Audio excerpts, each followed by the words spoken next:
Hello. Okay, so in your notes, this is all the stuff about like Sumeria, theocratic monarchy stuff. And we are starting with Babylon today.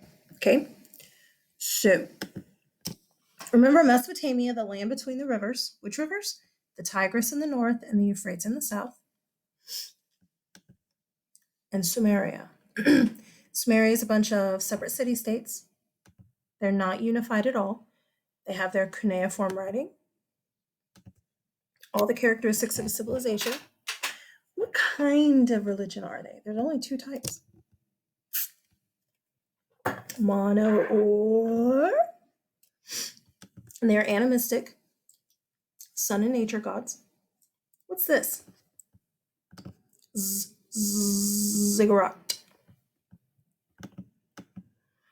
Then they get taken over by who? Sargon.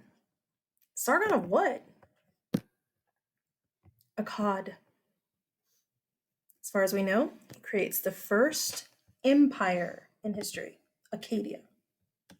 He adopts a whole lot of Sumerian culture, but he also has to kill everybody who's in charge. So, nobles, priests, royal family, normal stuff. Otherwise, you're not going to have total control. I just heard thunder. Okay. Well, Acadia doesn't last long. Sargon's son is an idiot. So basically, the empire of what is it? Acadia only lasts for, Sargon's life ish. Then the city state of Babylon, right here, rises up. Babylon will rise up, take over Akkad, wherever that city is, and then they'll take over Sumeria.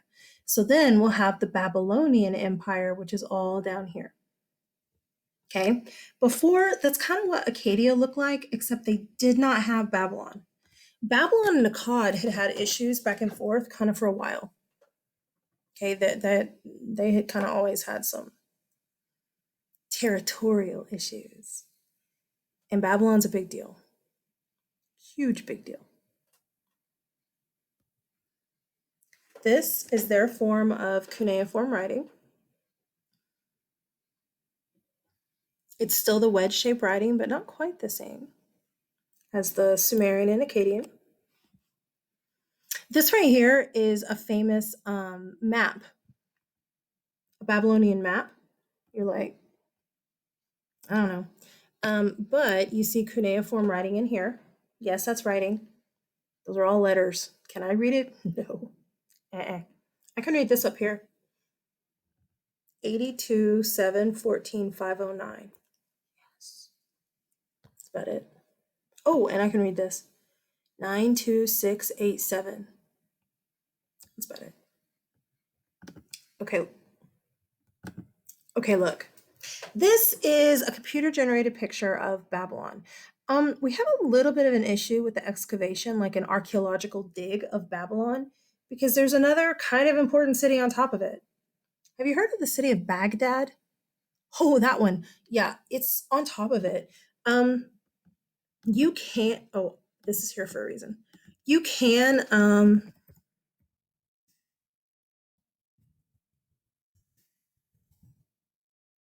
You can see places where there are archaeological digs, okay, of Babylon, but it's on the outskirts. Oh, I'm sorry, my head's right in the way. It's on the outskirts of Baghdad. It's a little bit of an issue. And then there's a little bit of an issue with, is the government gonna what kind of archaeologists, what nationality archaeologists will Iraq let in there? It's kind of an issue too.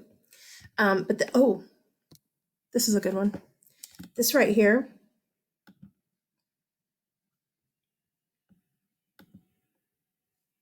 I've actually never seen this picture.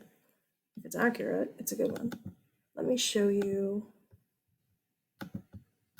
what it's showing, because I'm about to show you some stuff that's actually on there.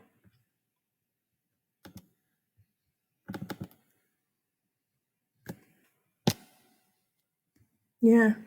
Okay, so look, I'm going to talk about this gate right here, this particular gate, the Ishtar gate. I'm going to talk about it. Um, I've never seen this picture, so I'm looking at it. So this right here, I guess, is what we know of as an archaeological site. This looks like modern stuff, and of course, that's a modern street. Don't you like when I find stuff out as you do too? I think it's exciting. I'm also going to show you this, the palace and stuff, but especially the Ishtar Gate, so you can kind of get an idea of like where stuff is, I guess, in old Babylon. Okay, again, like it's different, but okay.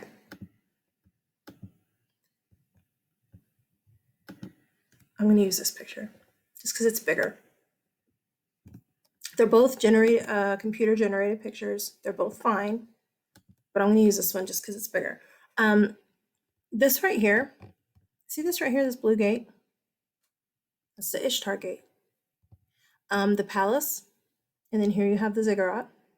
If you do go back and look at this one, but I can't make it bigger, you have the palace, and you have the ziggurat. Now you don't see the Ishtar Gate in this. You're like, yeah, it's right there. If you look here, it goes this way. So this should be on the right, not in between the two. In between the two.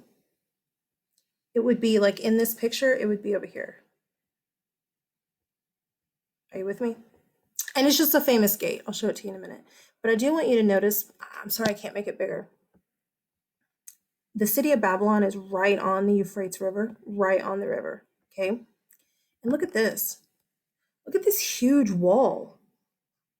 We have a wall surrounding the palace and the ziggurat. And then there's also a wall surrounding the city itself. Why do we have such a massive wall? Look at the wall. The wall is big enough to have like soldiers up there. Why? Guys, the Babylonians and the Akkadians had had issues for a long time. You're going to start seeing walls like this around cities and manors, and I heard thunder again, and all kinds of stuff. War. They're defensive walls. And these walls are big enough that people can walk back and forth. You can like fight on top of the wall. Some walls are going to be so like thick, you can put a chariot on top of them. Not this early, we'll get there, but you can put a chariot on top of them. Okay, an actual chariot with horses and stuff. So those are pretty thick walls. There are some walls, is it the city of Jericho? I believe it's the city of Jericho, that the wall is so thick, there's like houses, like people live in here. Yeah. Or normal people just live out here. There's still a wall. It's okay. You're good. But normal people live out here. Ziggurat, palace, and then this right here, the Ishtar Gate. Ishtar was one of their goddesses, I think. I think it's where we get Oster, which is fertility. It's where the word Easter eventually will come from. But it's a goddess.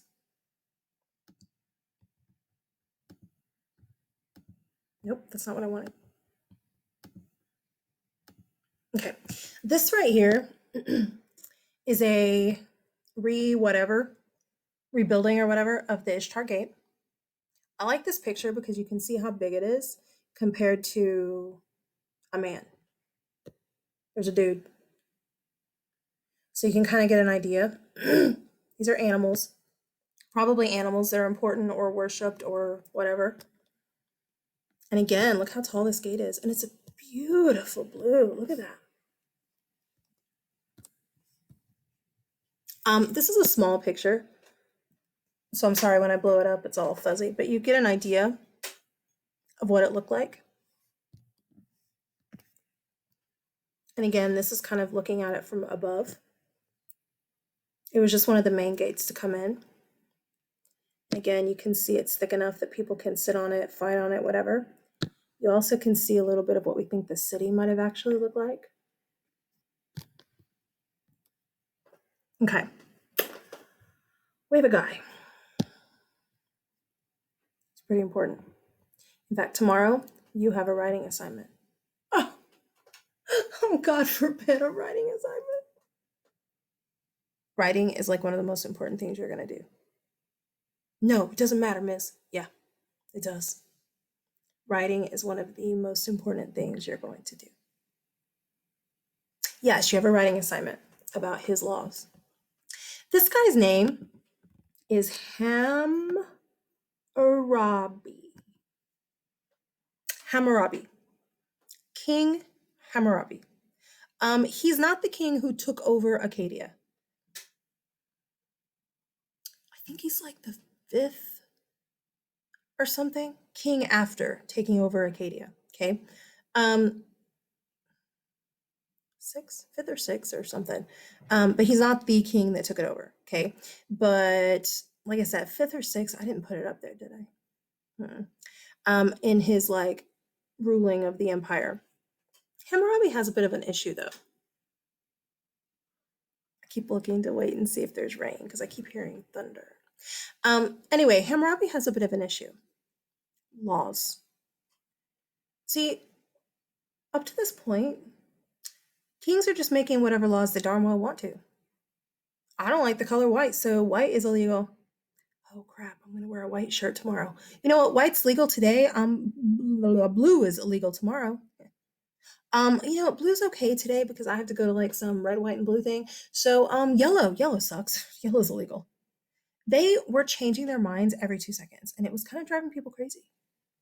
Hammurabi is like, okay, the people in our empire need to know what our laws are. Like, we're Babylonian, but we have Sumerians in the empire, we have Akkadians in the empire, and they don't understand Babylonian laws. So we need to have a way that they know these freaking laws. So he writes them down.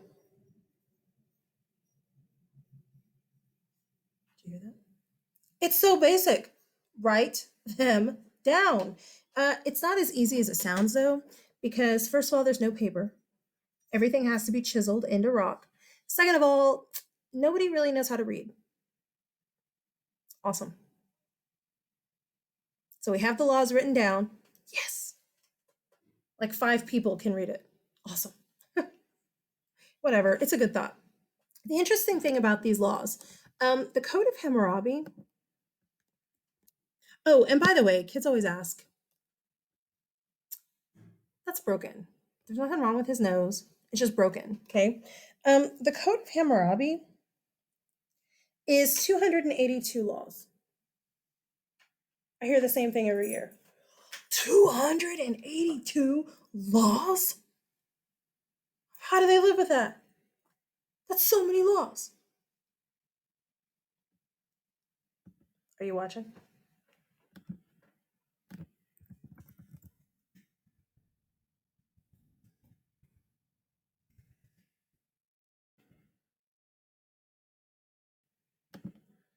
Okay, I was just going to look up total or traffic laws, but you know. Yeah. How many federal laws are there? Well, it kind of depends on where you're at, state-wise and stuff. Wait, federal means. How can the federal laws range from 15,000 to 50? Doesn't federal mean. I don't know, whatever. Guys, 282 laws. There are more than 282. Jack, you stop it. There are more than 282 rules in the Midland High School handbook. I promise. There's more than 282 traffic laws that you learn. How many federal laws are there? The answer is no one knows. That's kind of funny. There's a number. But anyway, 282 laws is nothing. Nothing. Hi, Jack. So, oh, we're going to have a dog fight underneath me again. Lucky you if you saw both videos. Oh, these boys. Okay, so anyway, 282 laws, yeah? These laws range from family law, like how to deal with family situations. One of them is like something about, I don't remember exactly. Well, I guess I can pull it up. You're going to do your writing assignment over this, but I don't mind writing it or pulling it up so you can see some of them. One of them about oh, here it is. This one right here. Number 195. You'll like this one. If a son strikes his father, his hand shall be cut off. Have you ever hit your dad? I don't think I have, except like in a playful way. But this says if a son hits his dad, his hands will be cut off. Whoa. These laws have to do, oh, here's one we know, breaking and entering. Yeah? Well, it's just like we have today. If anyone breaks into a house, he shall be put to death before that house and then buried. So you break into the house, you're going to get killed in front of the house and then buried in front of the house. Okay? Look at this one. If a builder builds a house and he does not construct it properly, and then the house falls, kills its owner, the builder will be put to death. What about this one? Girls, are you ready? Wait, where is it? Here it is. Girls. If a priestess, that's a female, opens a tavern, that's a bar, or enters a tavern, that's a bar, to drink, then the woman shall be burned to death. Do you hear my dog? Flint, stop it.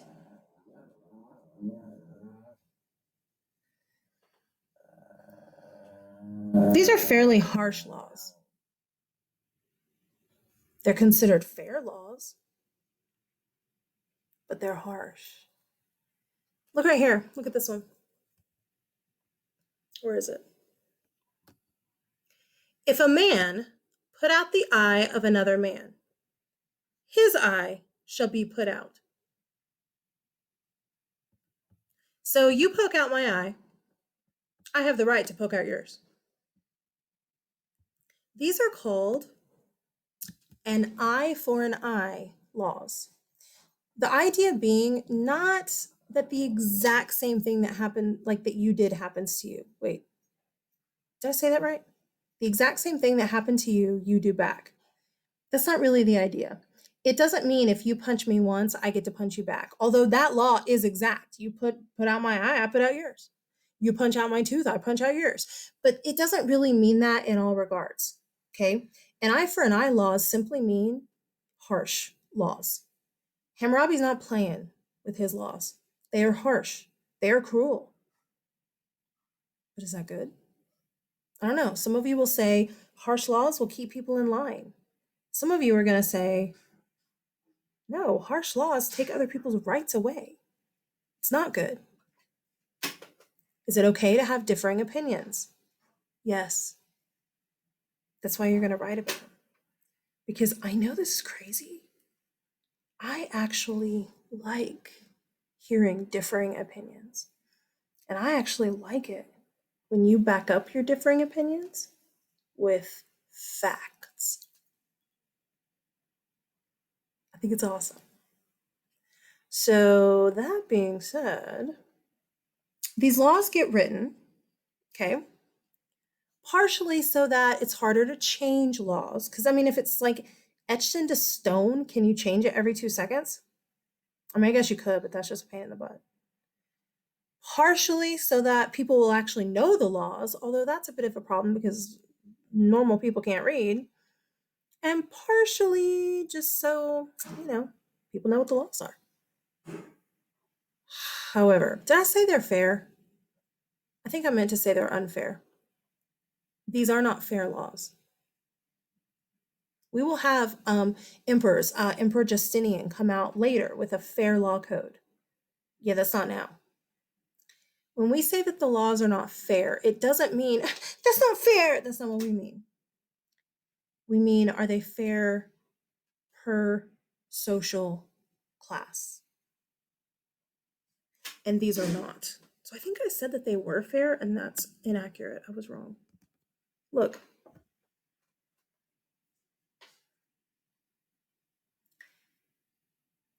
If you're nobility, the rich, and you do something wrong, you steal something, don't do it again.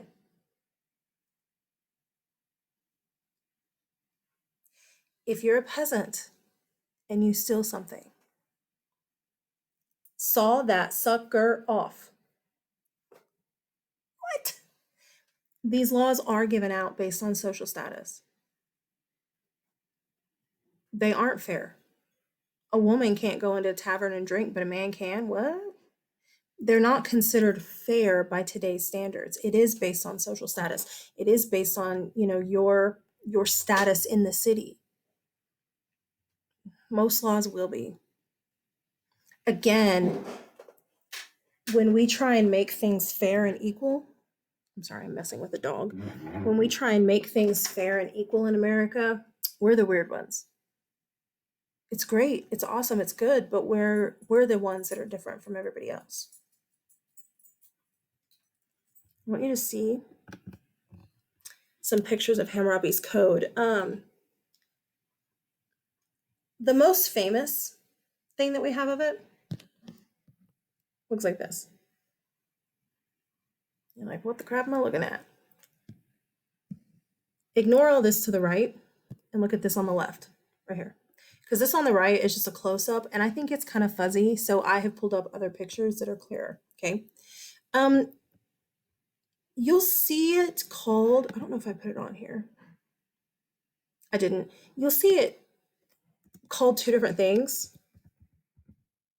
Stele. You'll hear people say a stele, or I typically will say Stella, okay? Because that's what I learned. But a stele or a Stella is just a giant thing that sticks up out of the ground. Like, look what came up. Do you see what just came up? First thing. Look at that.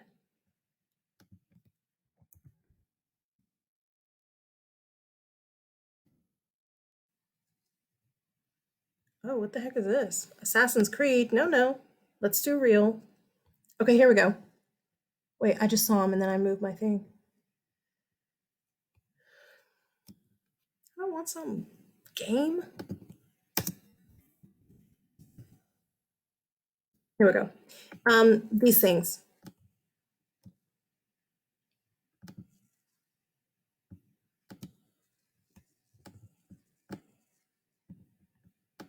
Do you see how they're kind of like, yeah.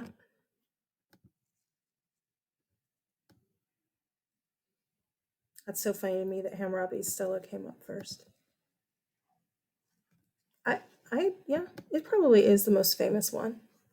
I would think, maybe. That's funny though.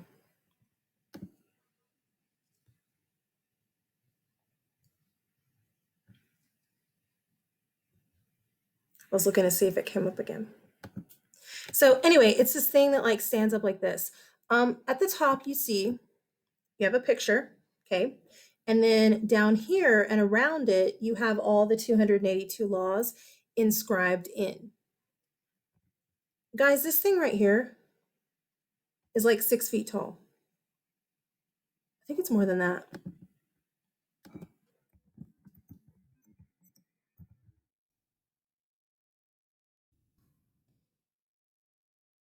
Seven, four.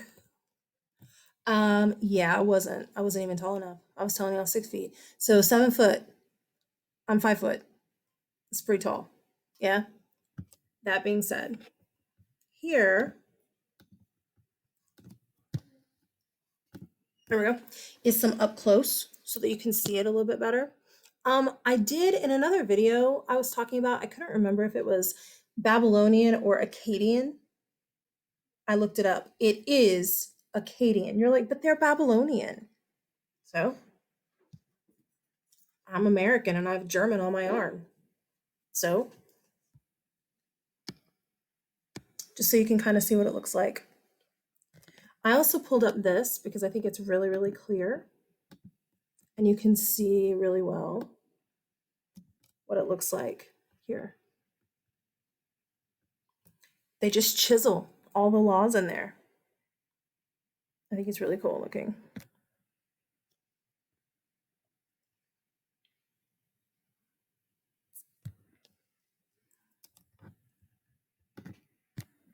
I don't know if I have more pictures. Okay. Oh yeah, duh. The top. So you can see underneath it is where everything's written. The top. There's a whole lot of, I don't know, arguments or whatever about what the top is portraying. One of the things that you have to do in your writing assignment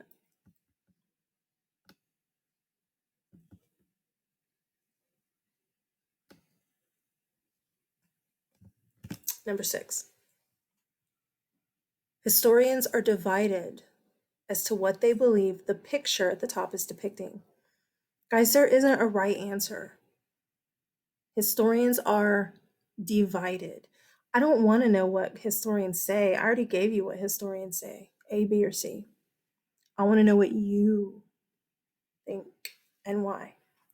The question is, which do you believe and why? Do you believe letter A is correct, letter B is correct, or letter C is correct? Letter A says, Hammurabi is the figure on the right, dictating his law to a scribe or a servant on the left. So that one says Hammurabi's over here, telling his law to a scribe, someone who writes, or a servant. Be sure when you answer that question, you don't just say, I think it's letter A. Why? The whole crux of it, the whole purpose is this right here. Why? Then there's letter B. Oops, sorry. Hammurabi is the figure on the left, standing before Shamash, the Babylonian sun god. Hammurabi, Babylonian sun god.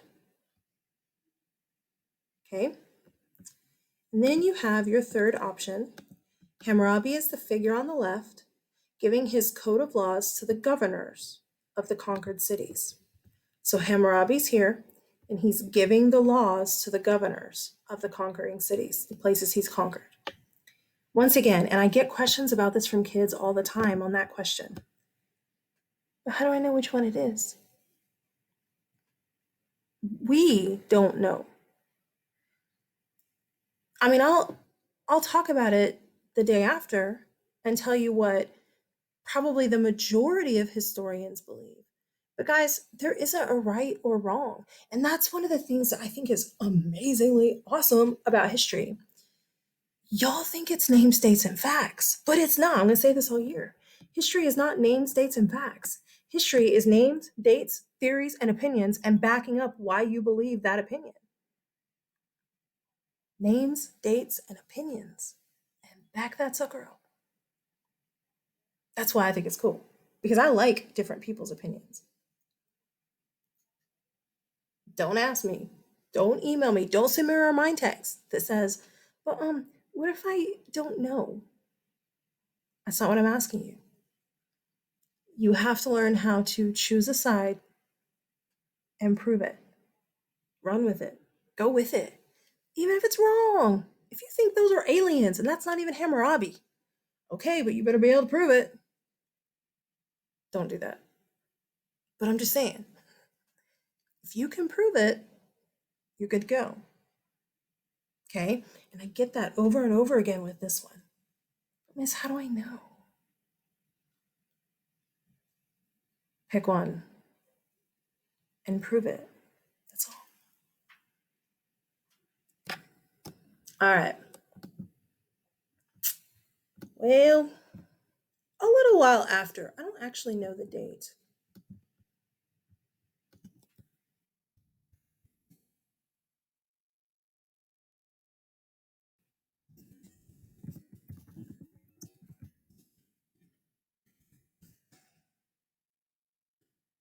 There's not a specific date.